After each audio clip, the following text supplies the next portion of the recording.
कुंवर नारायण। कुंवर नारायण का जन्म 19 सितंबर 1927 में लखनऊ, उत्तर प्रदेश में हुआ था। कुंवर नारायण ने कविता लिखने की शुरुआत सन 1950 के आसपास की।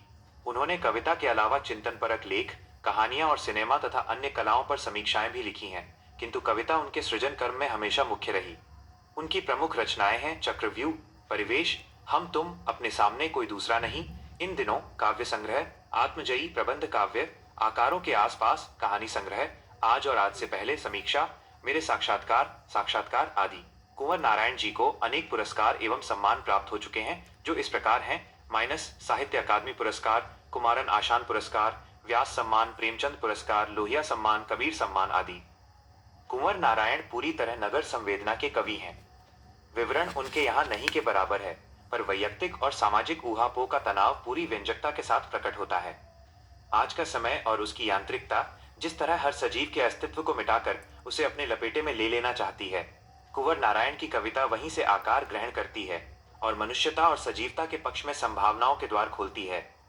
नई कविता के दौर में जब प्रबंध काव्य का स्थान लंबी कविताएं लेने लगी, तब कुंवर नारायण ने आत्मजयी जैसा प्रबंध काव्य रचकर भरपूर प्रतिष्ठा प्राप्त की। उनकी कविताओं में व्यर्थ का उलझाव, अखबारी सतीपन और वैचारिक धुंध के बजाय संयम, परिष्कार और साफ सुथरापन है। भाषा और विषय की विविधता उनकी कविताओं के विशेष गुण माने जाते हैं। उनमें यथार्थ का खुरदुरापन भी मिलता है और उसका सहज सौंदर्य भी। तुरंत काटे गए एक वृक्ष के बहाने पर्यावरण, मनुष्य और सभ्यता के विनाश की अंतर्व्यथा को अभिव्यक्त करती यह कविता आज के समय की अपरिहार्य चिंताओं और संवेदनाओं का रचनात्मक अभिलेख है। यह कविता कुंवर नारायण के कविता संग्रह इन दिनों से संकलित है। एक वृक्ष की हत्या।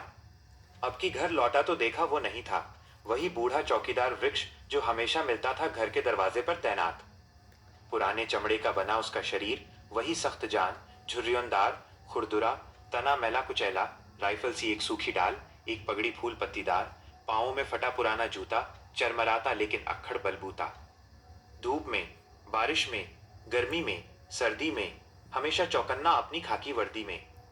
दूर से ही ललकारता, कौन?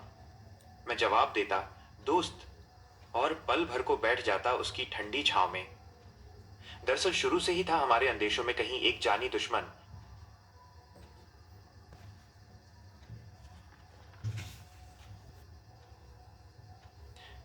कि घर को बचाना है लुटेरों से, शहर को बचाना है नादिरों से, देश को बचाना है देश के दुश्मनों से।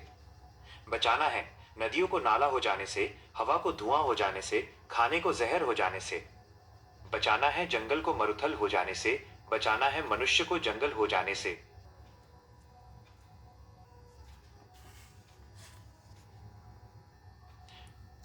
कविता का भावार्थ। एक, पेड़ की याद, पहली छवि। कवि कहता है कि जब वो इस बार घर लौटा तो उसने देखा कि वो पुराना पेड़ वहां नहीं था। वो पेड़ घर के दरवाजे पर हमेशा तैनात एक बूढ़े चौकीदार की तरह रहता था। पेड़ का स्वरूप, उसका शरीर पुरानी चमड़ी खुरदरी छाल जैसा था, लेकिन वो बहुत मजबूत था। उसकी सूखी डाल एक राइफल की तरह और ऊपर की फूल पत्तियां एक पगड़ी की तरह लगती थीं। उसके नीचे का हिस्सा पुराने फटे जूते जैसा था, फिर भी वो पूरी अकड़ के साथ खड़ा रहता था। सजगता, चाहे धूप हो, बारिश हो, गर्मी हो या सर्दी, वो पेड़ अपनी खाकी वर्दी, छाल के रंग में हमेशा चौकन्ना रहता था। मित्रता, जब भी कवि घर आता, पेड़ उसे दूर से ही ललकारता, कौन? और कवि जवाब देता, दोस्त। इसके बाद कवि उसकी ठंडी छांव में सुस्ताने के लिए बैठ जाता। 2, मानवता और पर्यावरण का संकट, दूसरी छवि। कविता के दूसरे भाग में कवि एक बड़ी चेतावनी देता है। वो कहता है कि हमें केवल उस पेड़ को ही नहीं, बल्कि पूरी दुनिया को बचाना है। लुटेरों और दुश्मनों से बचाव, घर, शहर और देश को बाहरी और भीतरी शत्रुओं से बचाना आवश्यक है। प्रदूषण से बचाव, नदियों को नाला होने से जल प्रदूषण को रोकना है ताकि नदियां गंदी ना हों।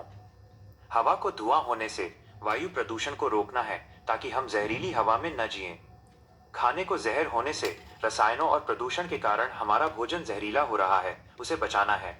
विनाश की चेतावनी, कवि कहता है कि हमें जंगल को मरुस्थल, रेगिस्तान होने से बचाना है और सबसे महत्वपूर्ण, मनुष्य को जंगल, असभ्य या जंगली होने से बचाना है। मुख्य संदेश। इस कविता का मुख्य संदेश यह है कि प्रकृति की हत्या वास्तव में मानवता की ही हत्या है। यदि पेड़ पौधे और नदियां नहीं बचेंगी तो मनुष्य भी अपनी संवेदना खो देगा और ये दुनिया रहने लायक नहीं बचेगी।